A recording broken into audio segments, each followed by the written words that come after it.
One assassination. 4 years, 20 million dead, empires destroyed, borders redrawn, an entire generation lost in mud and barbed wire. The world entered 1914 with cavalry and optimism. It emerged in 1918 with tanks, chemical weapons, and the realization that humanity could destroy itself. This is World War I, the war that was supposed to end all wars. Except it didn't. This is the complete story in 10 minutes.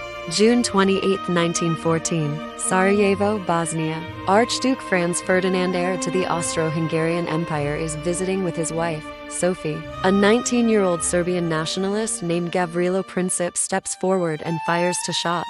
Both the Archduke and his wife die within minutes. One assassination, 2 bullets. That's all it took to trigger the deadliest war the world had ever seen.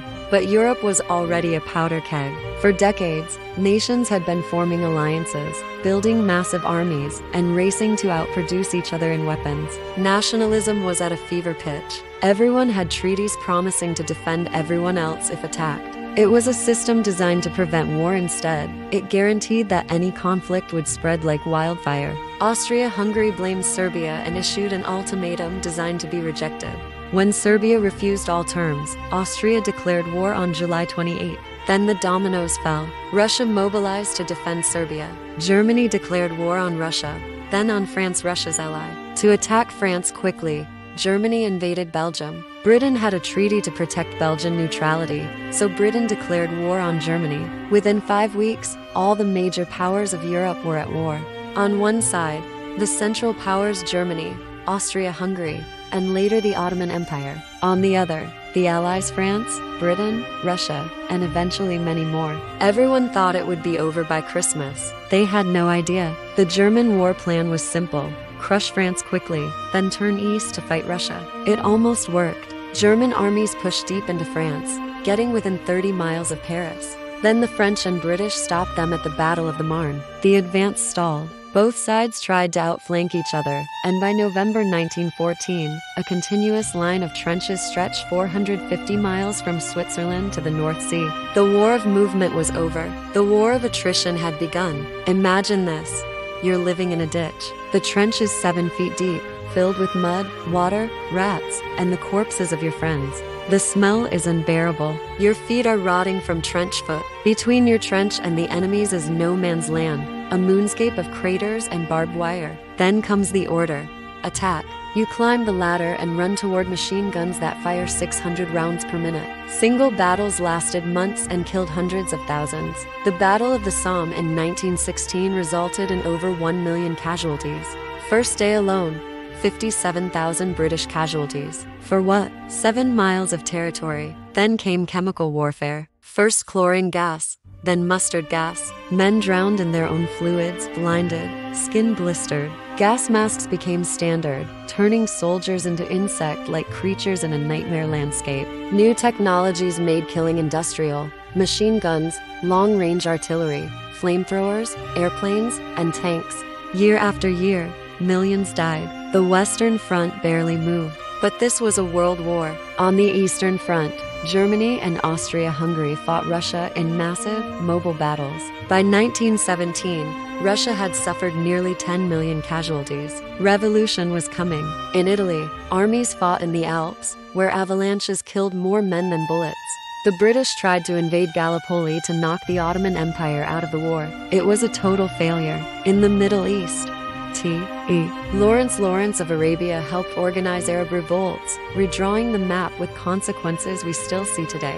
At sea, Britain blockaded Germany, and German U-boats sank ships, including the passenger liner Lusitania, killing 128 Americans and sparking international outrage. By 1917, everyone was exhausted. In Russia, catastrophic losses led to revolution. Tsar Nicholas II abdicated. Then, Vladimir Lenin and the Bolsheviks seized power, promising peace, land, and bread. In March 1918, Russia signed a treaty with Germany and exited the war. This was great news for Germany, but it was too late. America had entered the war. The United States had tried to stay neutral, but Germany declared unrestricted submarine warfare, sinking American vessels. Then, British intelligence intercepted the Zimmermann telegram Germany trying to convince Mexico to attack the U.S. American opinion turned, and on April 6, 1917, America declared war. Germany knew its time was running out. In spring 1918, they launched a massive final offensive. They pushed the Allies back, but couldn't break through. When the Allies counterattacked with tanks, aircraft, and fresh American troops, the German army began to crumble. By fall 1918, Germany's allies were collapsing. Bulgaria, the Ottoman Empire, and Austria-Hungary all surrendered. In Germany, sailors mutinied, workers went on strike, and the Kaiser fled. On November 11, 1918, at a.m., the armistice took effect. The guns fell silent. The cost was staggering. Over 20 million dead, another 21 million wounded. An entire generation was gone, and the war didn't really solve anything. The Treaty of Versailles in 1919 blamed Germany, forced them to pay massive reparations, and left the German people feeling humiliated. 4 empires collapsed: German, Austro-Hungarian, Russian, and Ottoman. New nations appeared on the map. In places like Italy and Germany, extremists would rise.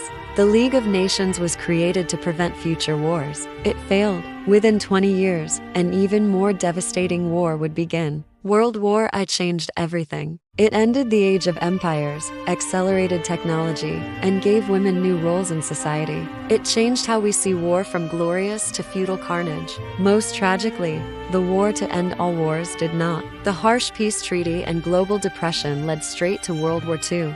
Every November 11th, we observe Remembrance Day. We remember not just the soldiers, but the cost of nationalism run wild, of alliances that guarantee mutual destruction. Understanding it helps us recognize the warning signs. Today, that's World War I in 10 minutes. If you want to understand the war that came next, check out our World War II video. What historical event should we cover next? Drop your suggestions in the comments.